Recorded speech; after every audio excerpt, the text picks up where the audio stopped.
Roel Carino, Jerome Evardome, ang mga Gen Z artist na muling nagpaalala sa kabataan ng ating mga lolo't lola at nagpakilala ng mga lumang tugtugin sa ating kasalukuyan. Sa makabagong panahon na halos sa social media na umiikot ang mundo ng mga tao, sa isang industriyang puno ng mabilis na kasikatan at panandali ang viral moments, namukod-tangi sila Roel Carino at Jerome Evardome dahil sa kanilang lalim bilang mga performer at sa kanilang kakayahang dalhin tayo sa nakaraan kung saan namamayagpag pa ang mga tunog ng musika nila Matt Monro at Elvis Presley. Ang kanilang pag-usbong sa segment na The Clones ay hindi basta bunga ng pagkakataon, kundi resulta ng mahabang panahon ng pag-aaral, pakikinig at pag-unawa sa isang musikang mas malalim pa sa tono at boses. Sa kanilang pagkukwento, nasabi nila na sa kanilang murang mga edad ay nasanay na silang makinig sa mga lumang tugtugin gawa ng kanilang mga kasama sa bahay na laging nagpapatugtog ng mga old classic songs nila Elvis Presley at Matt Monro. Sa unang paglitaw ni Roel at Jerome sa entablado ng The Clones, agad na napansin ang kakaibang kalidad ng kanilang mga tinig. Hindi ito basta kapareho ng boses ni Elvis at Matt, kundi may dalang bigat ng emotion na bihirang marinig sa mga karaniwang impersonation. Ang bawat linya na kanilang inaawit ay may control, may lambing, at may lakas na tila hinugot mula sa mismong panahon kung kailan namamayagpag ang King of Rock and Roll at the Man with Golden Voice. Sa puntong iyon, nagsimulang mapagtanto ng maraming manonood na ang kanilang nasasaksihan ay hindi lamang paggaya, kundi isang sining na may malinaw na layunin at direksyon. Habang patuloy na umuusad ang kanilang mga performances, mas naging malinaw kung paano binuo nila Roel at Jerome ang kanilang interpretasyon kay Matt at Elvis. Hindi sila umasa lamang sa natural na kahawig ng boses. Sa halip, masusi nilang pinag-aralan ang phrasing, ang paghinga, ang vibrato, at maging ang mga sandaling katahimikan sa pagitan ng mga nota. Ang mga detalyeng ito ang nagbigay buhay sa kanilang mga pagtatanghal. Sa bawat kanta, mararamdaman ng manonood ang paggalang nila sa orihinal na obra, kasabay ng pagnanais na ihatid ito ng tapat at may dignidad. Isang mahalagang aspeto sa pagbuo ng kanilang identidad bilang ka-voice ni Matt at Elvis ay ang kanilang disiplina. Ang ganyang mga klaseng performance ay nangangailangan ng matinding kontrol sa boses at katawan. Hindi lahat ng mga awit ay kayang panatilihin ang kalidad ng tono sa bawat pagtatanghal, lalo na kung ang hinahawakan ay isang boses na kilala sa buong mundo. Ngunit sa kaso nila Roel at Jerome, ang consistency ang naging isa sa kanilang pinakamalakas na sandata. Mapalive man o recorded, dala nila ang parehong antes ng kalidad at emosyon, dahilan upang lalo silang pagkatiwalaan ng audience. Kasabay ng kanilang pag-angat sa The Clones ay ang unti-unting paglawak ng kanilang presensya sa social media. Maraming videos ng kanilang mga performances ang kumalat online na may kasamang reaksyon ng mga taong napapatigil, napapatingin, at minsan ay napapaluha. Sa mga komentong makikita, paulit-ulit na binabanggit ng mga manonood na para bang muling nabuhay si Matt Monro at Elvis Presley sa katauhan nila Roel Carino at Jerome Evardome. Ang ganitong reaction ay hindi madaling makuha at hindi rin basta-basta ibinibigay ng publiko. Ito ay patunay ng lalim ng koneksyon na kanyang nabubuo sa bawat awit. Sa kabila ng lumalaking kasikatan, nanatiling maingat sila Roel at Jerome sa kanilang imahe bilang performer. Hindi nila ginawang caricature ang character nila Matt at Elvis. Sa halip, pinili nilang ipakita ang mas pino at mas respetadong versyon ng tribute. Ang kanilang paggalaw sa entablado ay kursos kontrolado, ang kanilang expression ay natural, at ang kanilang presensya ay hindi pilit. Ito ang nagbigay sa kanila ng kredibilidad bilang isang artist na may malasakit sa sining, hindi lamang sa atensyon ng publiko. Ang papel ng The Clones sa kanilang paglalakbay ay hindi rin maaaring balewalain. Sa loob ng segment na ito, nabigyan sila Roel at Jerome ng platapormang maipakita ang kanyang kakayahan sa mas malawak na audience. Ang format ng The Clones ay nagbigay daan upang hindi lamang maikumpara ang mga kalahok sa mga original artists, kundi upang maipakita rin ang kanilang sariling personalidad at dedikasyon sa musika.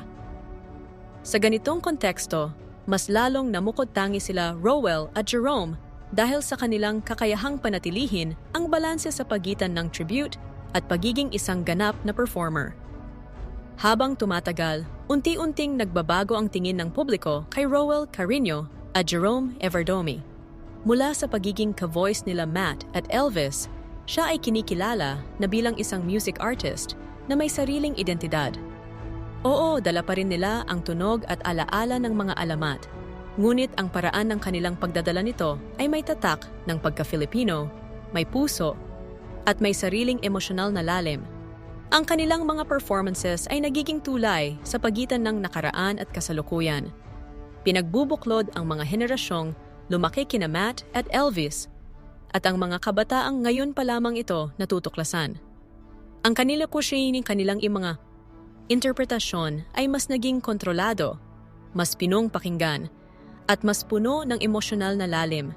Hindi na lamang nila inuulit ang mga tunog na minsang narinig ng mundo, kundi binibigyan nila ito ng bagong buhay sa pamamagitan ng sariling pagdama at karanasan. Sa bawat pag-awit, makikita ang balanse sa pagitan ng technical na kahusayan at taos-pusong pagpapahayag, isang kombinasyong bihirang matagpuan sa mga tribute performances. Habang patuloy silang humaharap sa mas malalaking entablado at mas masusing panonood ng publiko, naging mas disiplinado sila Rowell at Jerome sa pangangalaga ng kanilang mga boses.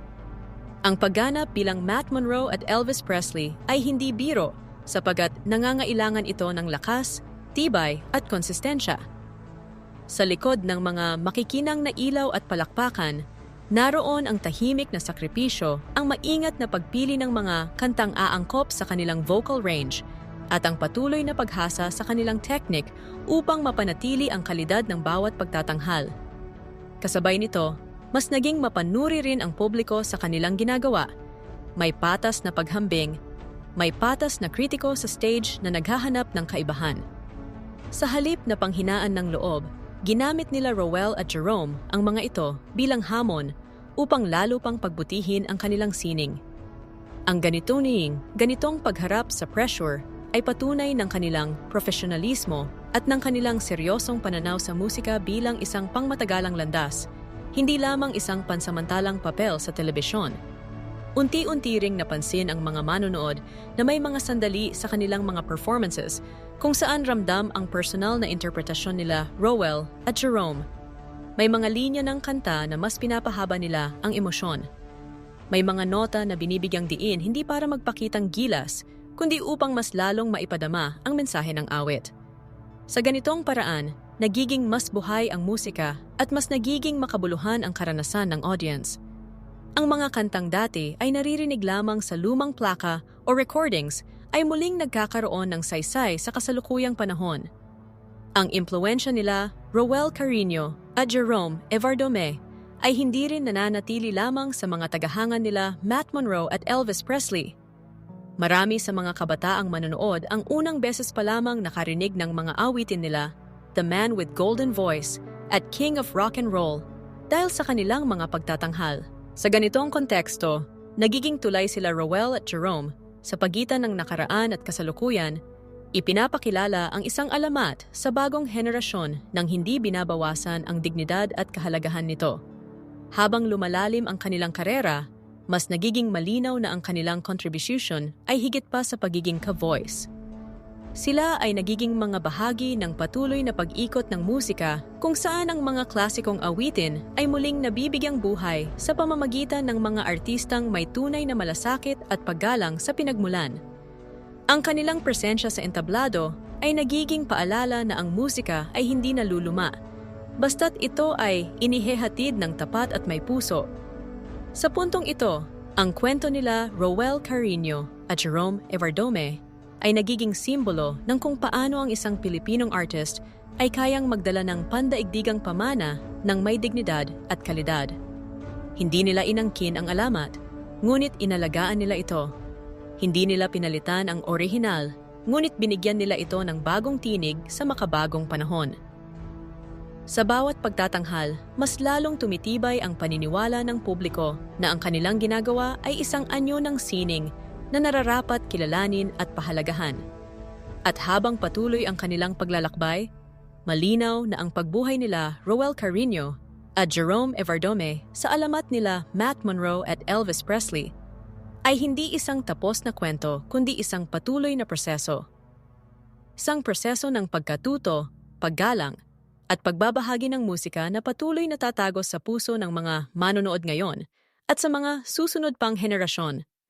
Kung paano binuhay nila Roel Carino at Jerome Evardome ang alamat nila Matt Monroe at Elvis Presley ay isang kwento ng disiplina, respeto sa musika, at tahimik ngunit matatag na paglalakbay ng isang Pilipinong mga awit na nagawang buhayin ang diwa ng isang pandaigdigang alamat.